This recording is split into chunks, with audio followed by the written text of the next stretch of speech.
Hello everyone, it's me Clayton. I just finished watching Plane, starring Gerard Butler and Mike Colter. Now, when it comes to the classic thriller slash action films of yore, there certainly are a lot less of them in the era of superhero movies and endless sequels. But this one happens to basically remind us of those films, and while it might seem direct to video in certain respects, it has enough action, enough good twists, and enough great acting from Butler and Colter to make me realize that movies like this can still be made with a competent efficiency. But let's get to the story, shall we? The story revolves around Brody Torrance, played by Gerard Butler, as he's trying to get to his daughter after getting people on a flight from Singapore to Tokyo.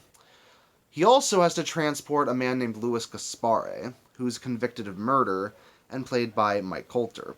Unfortunately, during a lightning storm, the plane ends up getting hit by lightning, and Torrance has to crash the plane on a mysterious island. When his passengers are captured by criminals, Torrance has to risk his life to save them, and also wait until help arrives in the form of mercenaries, while also getting help from Louis Gaspare, who has more to him than meets the eye. Now, an action film like this doesn't come around too often, with no superheroes and mostly just two guys trying to save a bunch of innocent people from ruthless criminals.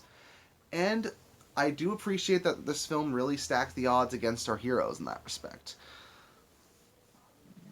The plane has to take a long time in order to be able to fly anywhere. There's no communications that our heroes have at many points in the film, and both Torrance and Gaspar don't know if they can trust each other at the start, especially considering that Lewis is usually kept away from everyone else and really only let out of the handcuffs when it's absolutely necessary. Especially considering that the villains are also rather threatening.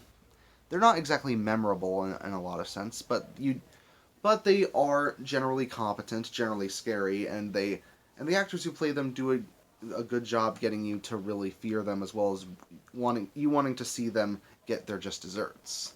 And thankfully, the action scenes are appropriately bloody and brutal, as expected for a film with an R rating. Especially in the final gunfight at the end, where it pulls almost every trick out of the book when it comes to the different guns our heroes use and the different executions that are done on the enemies. On top of that, Gerard Butler and Mike Colter work really well off each other. They end up having a bit of a fire forged friendship from their from their whole experience, and it feels very natural with them helping each other out of tough scenarios, them having to learn more about each other, and them eventually having a mutual respect for each other when it comes to them surviving the whole incident. I will say there are some decisions done by some characters that do feel like they are a bit suspect, though. Like, there are some dumb decisions that are made by some of the side characters that feel like they're mainly there to make the rest of the plot happen. It doesn't happen so often to the point where it pulls you out of the movie, but it does happen enough to the point where it is noticeable.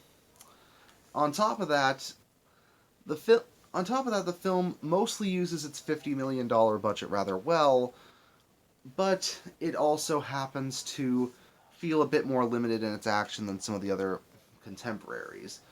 Like, take this versus something like Reacher, for instance, where the action scenes aren't as well choreographed as some of the big ones, and it does feel like some of the actors are a bit limited when it comes to hand-to-hand fights, and they mainly excel from the gun battles.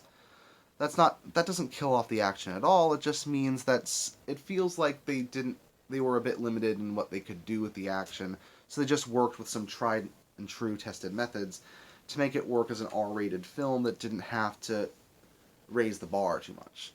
But this movie isn't really trying to raise the bar. It's just trying to deliver a conventional fun time for fans of thrillers and for fans of white knuckle action films, and in that respect, it does its job pretty well. That's why I'm going to give it a 7.5 out of 10. See you next time.